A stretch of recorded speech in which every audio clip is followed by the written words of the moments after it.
Nationwide demonstrations. Dozens of protesters killed. Allegations of police brutality. A state of emergency. And a president clinging to power. This is the scene in Sudan today. For months, thousands of demonstrators have taken to the streets to demand that President Omar al-Bashir step down. The protests began in December 2018 in the city of Atbara.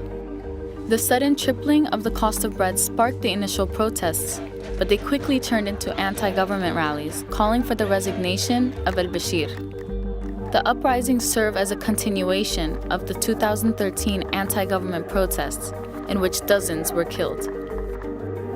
In recent demonstrations, unarmed protesters have been met with live ammunition and tear gas by government forces. According to rights groups, at least 51 people have been killed, hundreds injured, and thousands jailed. Demonstrators say they want a revolution.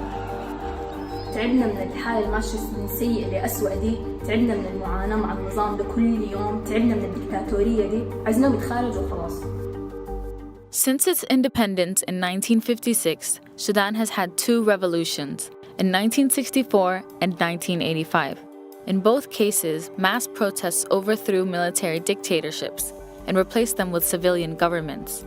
But the process of democratization was always hindered by the same cycle of military intervention. The key issues of debate in Sudan since independence have been the struggle for a permanent constitution and what role Islam would play in that constitution, a struggle over identity, how Sudanese perceive themselves, whether they are Arab, whether they African, or could they come to a different formula that guides what kind of domestic and foreign policies the state would take. The debate has been over, should there be a central government, should there be a federal government, what kind of freedom should the different regions have to govern themselves. Al-Bashir came to power in 1989 when he led a coup orchestrated by the National Islamic Front and its leader, Hassan al-Turabi. Omar al-Bashir has been accused of intensifying existing issues of armed conflict, corruption, and an economic crisis. In the western region of Darfur, an armed conflict between rebels and government forces started in 2003. It began due to the alleged discrimination against the region and its non-Arab population. An estimated 300,000 people were killed and 3 million displaced in what the UN describes as a human catastrophe. The ICC accused al-Bashir of orchestrating genocide, war crimes, and crimes against humanity in the region, and called for his arrest in 2009 and 2010. Al-Bashir also presided over a country torn apart by a decades-old civil war between North and South. 2 million people died as a result of war, famine, and disease caused by the conflict, mostly Southerners. A 2005 comprehensive peace agreement gave the South autonomy and laid the groundwork for a 2011 independence referendum. The South voted in January, and by July 2011, the Republic of South Sudan was declared. Shortly after the split, the Nuba Mountains and Blue Nile regions, which mostly identified with and fought alongside the South for their independence, started another revolt against the government when they were prevented from seceding with South Sudan. The government was accused of responding with attacks against civilians, indiscriminate aerial bombardments, and the blocking of aid, causing a humanitarian crisis. In addition to the deadly conflicts, Sudan has seen corruption on all levels of the government.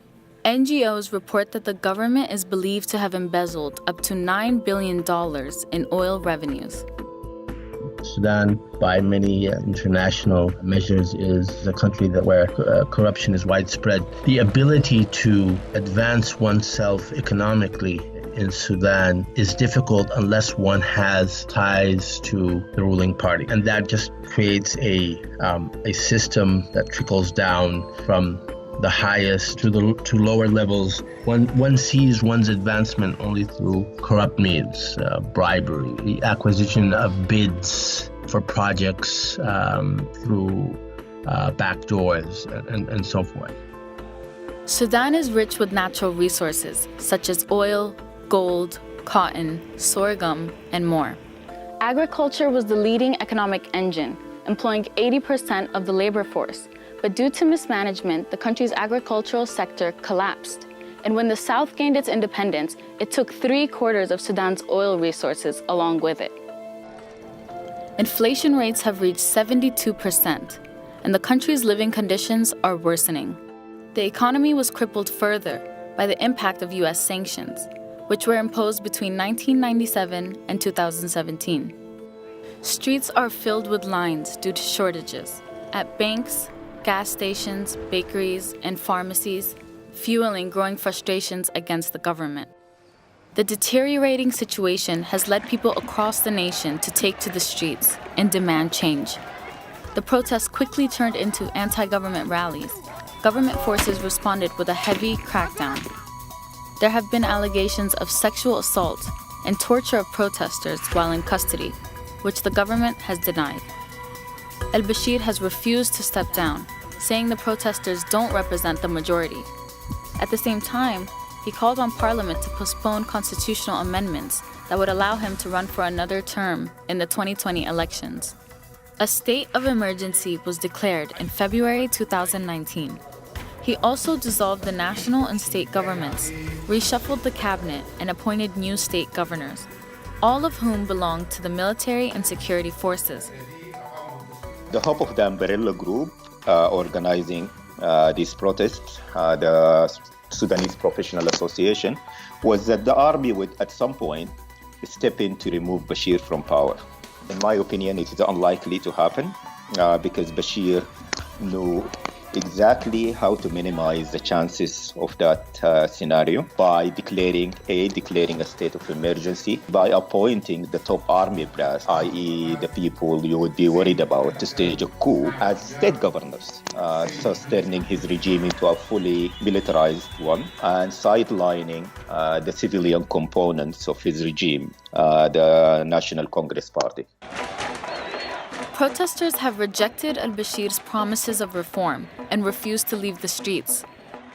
Despite several internet and social media blackouts, people are still using social networks to plan demonstrations and share footage. The protests are mainly led by the youth and have included different civil society groups, such as doctors, university students, journalists, women's rights activists, and more.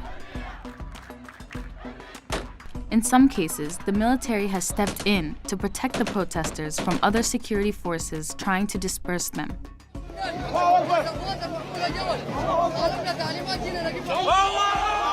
The slogan, "We are all Darfur," that came in the first few weeks of the protest, rejecting the allegation by the government that Darfuri students linked to one of the Darfur rebel groups were behind the protest.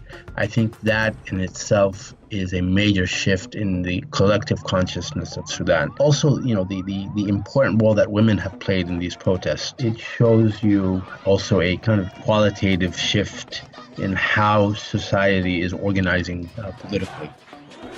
I think at minimum, what we can say what these protests have achieved is a major shift in the consciousness of Sudanese. This includes the Sudanese diaspora. Tasgut Bas is what they're chanting, which means just fall. They're also calling for freedom, peace, and justice. Opposition groups have urged the government to step down and allow for a 4-year transitional period, followed by elections. But the government is refusing to budge. So the protests continue.